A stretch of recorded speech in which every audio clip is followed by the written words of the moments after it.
चलिए दोस्तों, स्वागत है आपका अपने परिवार में। आज जो हम स्टार्ट करेंगे दोस्तों, प्रश्न 1.4 कक्षा 9वीं गणित अध्याय 1 संख्या पद्धति में। ठीक है, तो आज से हमारे एक नई प्रश्न स्टार्ट हो रही है दोस्तों। इसके लिए स्टार्ट करने के पहले आप लोग कुछ बताना चाहूँगा कि हमने परिमेय संख्या किसे कहेंगे, अपरिमेय संख्या किसे कहेंगे, ये तो पहचान लें दोस्तों। अगर मान लो कि आपके सामने कुछ ऐसा आ जाए, मान लो ये दो परिमेय संख्या है और इसके साथ मैं करनी 2 लगा दूँ, तो ये क्या बन जाएगा, एक परिमेय है और एक अपरिमेय, दोनों गुणा है। तो मान लो क्या बन जाएगा, तो ये अपरिमेय संख्या बन जाएगी, है ना। या फिर मैं क्या करूँ, 2 प्लस √3 कर दूँ, तो ये क्या बन जाएगी, अपरिमेय संख्या, है ना। या फिर 2 पाई कर दूँ, तो ये भी अपरिमेय संख्या, है ना। तो ऐसे मतलब जब भी आप लोग करने वाली संख्या किसी परिमेय संख्या के साथ मिल जाए तो वो अपरिमेय संख्या बन जाती है दोस्तों। या फिर पाई वाली संख्या, क्योंकि पाई भी अपरिमेय संख्या होती है। करने में जितनी भी संख्या ये बताया था मैंने, पाई वाली जितनी भी है सब, है ना। तो ये हमने बताया, देखा था दोस्तों। तो उसी प्रश्नावली को आज आगे बढ़ाते हुए ऐसे ही क्वेश्चन आप लोगों का जो पहला है उसको देख लेते हैं अपन, है ना।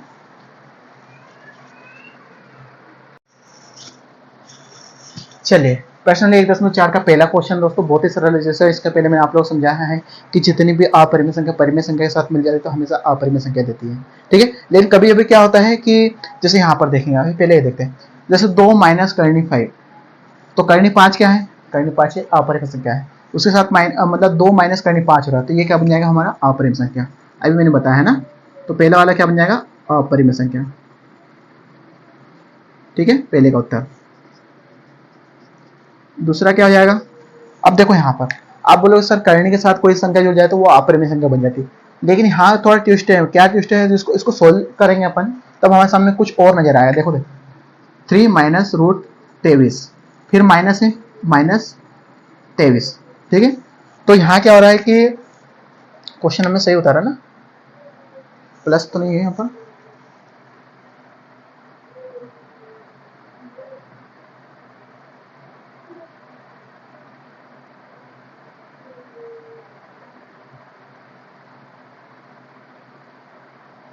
ठीक है ना, इनके बीच में गुणा का चिन्ह है, सॉरी, है ना। क्वेश्चन हमने थोड़ा सा गलत उतारा, ठीक है।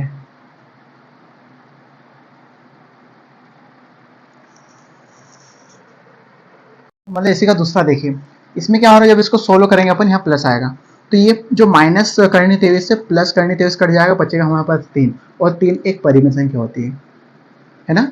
मतलब आपको तो हमें बताया कि यदि करने वाली संख्या किसी भी अपरिमेय संख्या मतलब परिमेय संख्या के साथ जुड़ जाए, घट जाए, तो वो अपरिमेय संख्या हो जाती है। लेकिन कुछ कुछ इस तरह से हो जाए ना दोस्तों, तो उसको सॉल्यूशन करके हमें आंसर निकालना होगा। ठीक है, तो ये क्या होगी, अपरिमेय संख्या। अब मान लो थर्ड, इसको आप देख के डायरेक्ट बता सकते हो कि ये अपरिमेय संख्या है। लेकिन हम जब इसको सोल्व करेंगे तो करनी 7/2 करनी 7, तो क्या होगा कि करनी 7 से करनी 7 कट जाएगा और ये इससे भी ये कट जाएगा, तो क्या बनेगा, 1 बचेगा, है ना।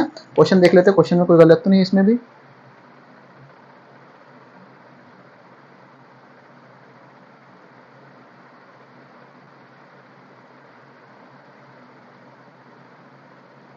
हाँ, इसमें थोड़ा 7 है नीचे, यहाँ 7 है ना, इसको 7 कर देना।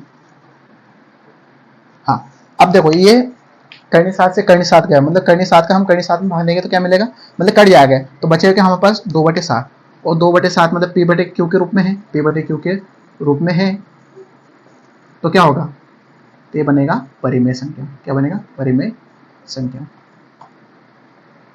परिमेय संख्या। ठीक है, ये हो गया थर्ड।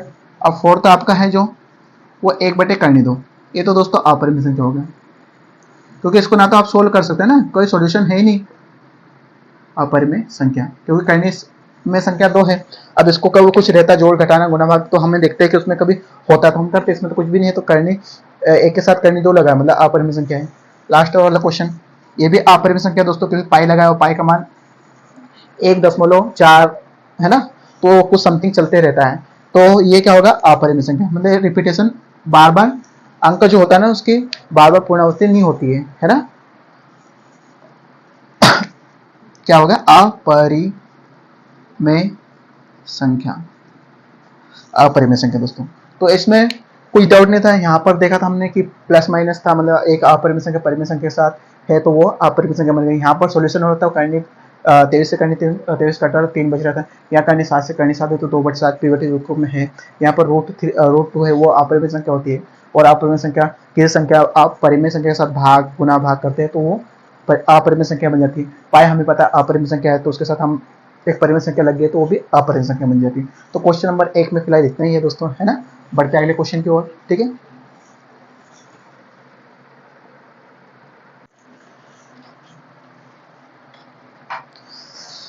अब क्वेश्चन नंबर 2 करते हैं। निम्नलिखित व्यंजकों में से प्रत्येक व्यंजक को सरल करना। आपको सरल मतलब इसको सिंपल वे में लाना है अपने को, है ना।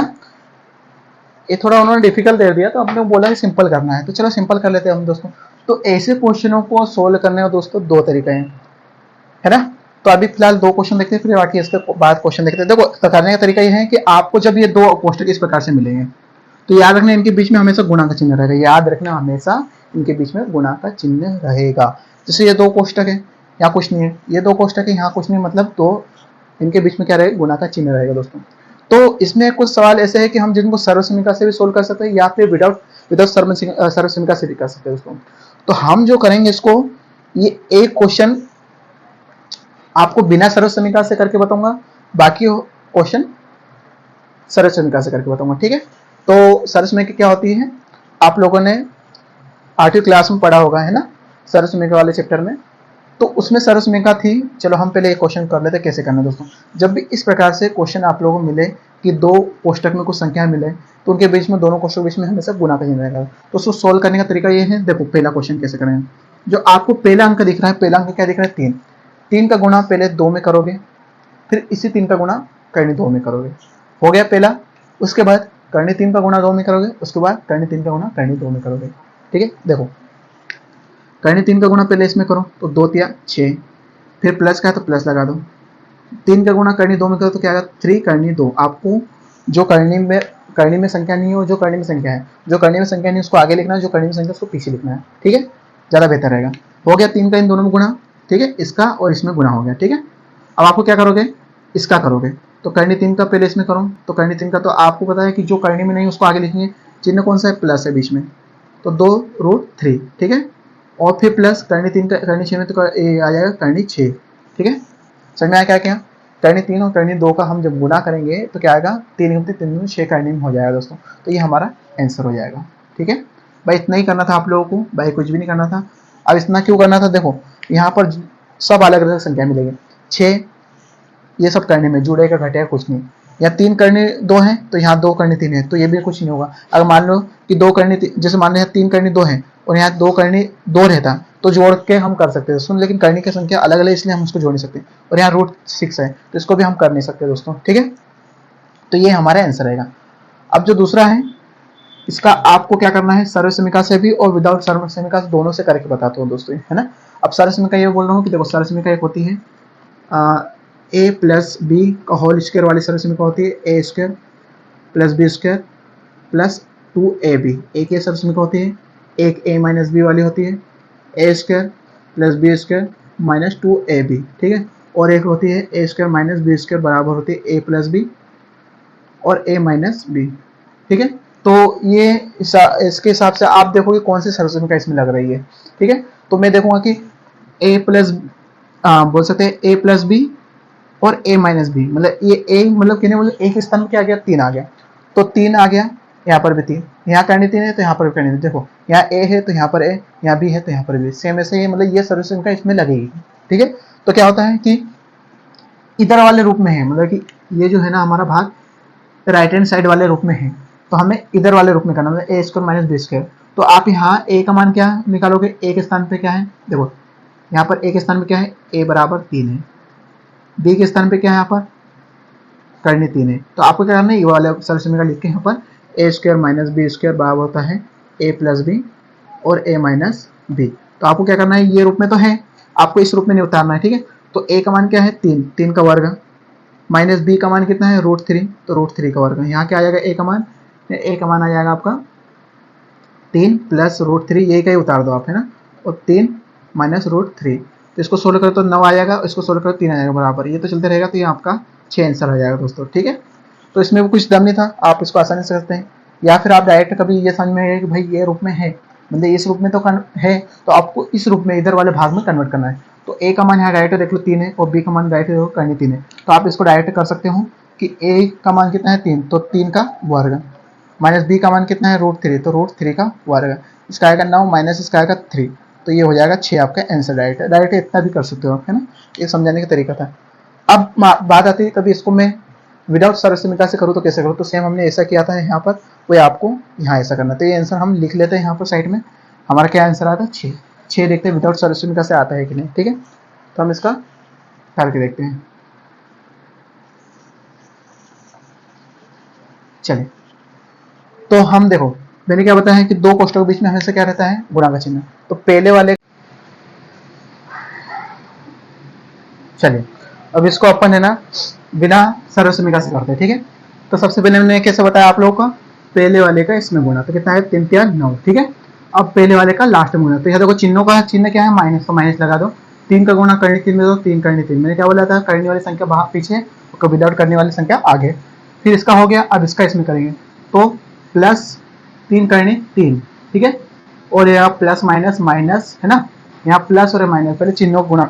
जब भी ये दोस्तों याद रखना कि जब भी हम कोई संख्या का चिन्ह मतलब आगे चिन्ह होगा माइनस होगा, तो याद रखना पहले हम गुणा करते समय पहले चिन्हों को गुणा करेंगे, उसके बाद हम क्या गुणा करेंगे। तो देखो यहाँ पर प्लस है, अपन क्या कर रहे हैं करनी 3 का गुणा करनी 3 में कर रहे हैं, लेकिन उसके आगे क्या है प्लस है, यहाँ क्या है माइनस है, तो प्लस माइनस माइनस बनेगा करनी 3 का, जब करनी 3 में गुणा कर तो आएगा 3, याद रखना, है ना। ये चीज भी याद रखना कि करनी 3 में कभी करनी 3 का गुणा होता है अंदर वाली संख्या होगा, करनी 6 में गुणा करनी 6 का करेंगे तो अंदर वाली संख्या आएगी, करनी 5 में गुणा करनी 5 करेंगे तो अंदर वाली संख्या आएगी, है ना, ये याद रखना है आपको, ठीक है। तो हमने इसका इसमें किया तो वही आ गया। अब क्या हुआ देखो, ये माइनस और ये प्लस समान था, कट गया, है ना, घट गया, मतलब माइनस 3 करनी 3 में से 3 करनी 3 घटाया, तो बचा क्या, क्यों, क्योंकि एक माइनस में एक प्लस में घटेगा यहाँ पर, तो क्या हो गया कट गया, और 9 माइनस 3, तो इसका आ जाएगा 6 आपका करेक्ट आंसर। तो ये था हमारा बिना सर्वसमीकरण से इसको हल दोस्तों। तो आपको जो विधि आप लोगों को पसंद आ रही है वो उस हिसाब से आप करना, ठीक है। अब इसका है ना अपन थर्ड फोर्थ क्वेश्चन करते हैं, ठीक है।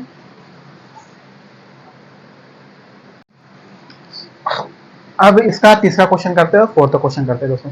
तो देखो यहाँ पर भी सर्वसमीकरण लग सकते हैं या बिना सर्वसमीकरण से कर सकते हो आप, है ना। तो यहाँ सर्वसमीकरण कौन से लगे मालूम है, a प्लस बी का होल स्क्वायर वाले, a प्लस बी का होल स्क्वायर, इसको a मान लो इसको b मान लो, ठीक है। तो क्या होती है हल, यहाँ दिख रहा है ना, तो कौन सी वाली लगेगी फर्स्ट वाली। तो a प्लस बी का होल स्क्वायर क्या होता है, a square plus B square plus 2ab, ठीक है। तो a का मान क्या मान लेंगे, a बराबर आ जाएगा करनी 5 और b बराबर क्या आएगा √2, ठीक है। हम यहाँ मान रखेंगे तो क्या आएगा करनी 5 प्लस √2, ये कहीं उतार दो इधर, तो इसके स्थान पर बराबर a का मान क्या हमारा करनी 5, तो करनी 5 का वर्ग, प्लस b का मान क्या है करनी 2, तो करनी 2 का वर्ग, और प्लस 2, इनके बीच में हमेशा गुणा नहीं, 2 गुना a का मान क्या है करनी 5 गुना b का मान है करनी 2, इनके बीच में हमेशा गुणा का चिन्ह रहेगा दोस्तों। तो ये कैसा रहता है मालूम है, 2 गुना a गुना b, इस प्रकार से तो गुणा रहता है, ठीक है। अब यहाँ क्या आएगा, इसको हल करो, इसको सॉल्यूशन मत करो, इसका बराबर के इधर वाला सॉल्यूशन करो। तो एक करनी 5 का वर्ग का मतलब होता है करनी 5 को गुणा करनी 5 में करना है, तो इसका हमेशा आता है 5। मतलब जैसे करनी 5 का वर्ग है तो वर्ग का मतलब क्या होता है, उसको 2 बार गुणा करना, ठीक है। तो इसका क्या है करनी 5 का करनी 5 आ जाएगा, है ना। तो ये आएगा 5 प्लस इसका 2 का करेंगे 2 करनी 2 गुणा करनी 2, तो 2 आएगा अंदर वाली वर्ग से, मतलब ये समझ लो कि 2 से करनी कट जाती है दोस्तों, तो ये हमारा आ जाता है प्लस 2 गुना, इनका गुणा कर दो अपन, कितना आएगा 10, 5 दूनी 10, अब कितना आएगा, ये हो जाएगा आपका 7 और प्लस 2 करनी 10, ये आपका आंसर हो जाएगा दोस्तों, है ना। तो ये सर्वसमीकरण से क्वेश्चन नंबर दूसरे का थर्ड वाला क्वेश्चन। अब फोर्थ वाला देखते हैं। आप चाहो तो इसको देखो अपने तरीके से कर सकते हैं, अपने तरीका मतलब कैसे कि बिना विदाउट सर्वसमीकरण करके, इसको क्या करना आप लोग करनी 5 प्लस करनी 2 का होल स्क्वायर है ना, तो इसको होल स्क्वायर मतलब क्या होता है, इसको 2 बार गुणा करना, तो इसको 2 बार ऐसे उतार लेना, ठीक है, इसे 2 बार उतार लेना। तो पहले वाले का इसमें और पहले वाले का इसमें, दूसरे वाले का इसमें और दूसरे वाले का इसमें गुणा करके आपका आंसर ला सकते हो, ठीक है ना। तो ये कर लेना, आप लोग कर सकते हो अच्छे से, ठीक है। अब हम करते हैं इसी का फोर्थ क्वेश्चन, ठीक है। तो इसमें कौन सा इसमें करेंगे, देखो यहाँ पर यहाँ प्लस आएगा ना, सो यहाँ प्लस आएगा, तो देखो यहाँ a माइनस बी और यहाँ a प्लस बी, ठीक है। तो कौन सा रेशो होगा, ये तो लग रही, आप इसको ऐसा लिख सकते हैं a माइनस बी और a प्लस बी बराबर ये आएगा, कोई फर्क नहीं पड़ेगा दोस्तों यहाँ पर, ठीक है, ये आएगा। तो ये इसमें भी ये सर्वसमीकरण लगेंगे, तो हम यहाँ a का मान क्या मान लेंगे, a का मान क्या मान लेंगे अपन, ए का मान क्या मान लेंगे √5 और बी का मान क्या मान लेंगे √2। ठीक है, तो ये वाले सर्वसमीकरण लेगा तो सर्वसमीकरण कौन सी है, सर्वसमीकरण कौन सी है, ए माइनस बी वाली लगा दो, कोई दिक्कत नहीं, आगे पीछे कर सकते हो आप। प्लस बी बराबर होता है a² माइनस b²। तो आपको इधर वाला सोल्व करना है। तो a का मान कितना है √5 का वर्ग माइनस b का मान कितना है √2 का वर्ग। तो 5 का वर्ग क्या तो करनी कर जाए तो 5 और इसका कट जाएगा तो 2, तो आ जाएगा आपका करेक्ट आंसर 3। बस इतना ही था आपको दोस्तों, और कुछ नहीं था इस सवाल में। ठीक है, तो सर्वसमीकरण आपको याद है तो आप सर्वसमीकरण लगा करो, और अगर आप लोग सर्वसमीकरण नहीं याद है तो विदाउट सर्वसमीकरण कर सकते हैं। कैसे, पहले वाले का इसमें, ठीक है, फिर पहले वाले का इसमें, ठीक है, फिर दूसरे वाले का इसमें, फिर दूसरे वाले का इसमें, मतलब कि पहले का इन दोनों में गुना, दूसरे का इन दोनों में गुना। स्पेशल चिन्हों का अच्छे से ध्यान रखना। तो ये था हमारा इतना सा, अगर सर्वसमीकरण का यूज करोगे है ना, और विदाउट सर्वसमीकरण से भी आप करते, तो आप मुझे कमेंट बॉक्स में बताना कि विदाउट सर्वसमीकरण से आपको अच्छा लगा या फिर सर्वसमीकरण से आपको सॉल्यूशन अच्छा लगा दोस्तों। ठीक है, तो क्वेश्चन नंबर 2 में फिलहाल इतना ही। अगले क्वेश्चन के साथ फिर मिलेंगे अगले वीडियो के साथ, तब तक के लिए जय हिंद।